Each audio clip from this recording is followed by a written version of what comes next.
ఒక middle aged man, 58 years, weakness, fatigability and motion వెళ్తే blood పడడం అనే కంప్లైంట్స్తో వచ్చిండు.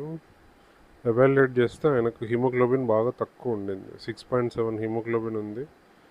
అండ్ రక్తం ఇచ్చిన తర్వాత పెద్ద పేగులను స్క్రీన్ చేస్తే ఆయన పెద్ద పేగులో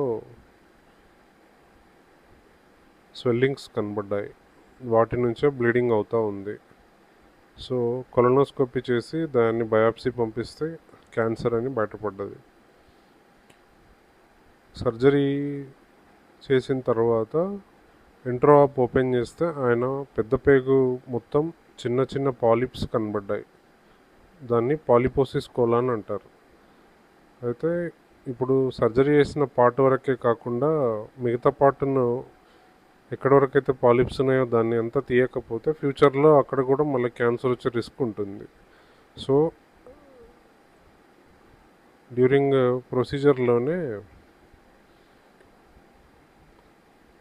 క్యాన్సర్ ఉన్న పార్ట్ మాత్రమే కాకుండా పెద్ద పేగు మొత్తం కూడా తీసేయాల్సి వచ్చింది. ఎందుకంటే ఫ్యూచర్లో మిగతా ప్లేస్లో కూడా క్యాన్సర్ వచ్చే రిస్క్ ఉంది. సో ఇలాంటి పర్సన్స్ ఎవరికైతే పెద్ద పేగులో పాలిప్స్ ఉంటాయో అండ్ వాళ్ళల్లో క్యాన్సర్ ఇన్సిడెంట్స్ ఉన్న ఫ్యామిలీ మెంబర్స్ కూడా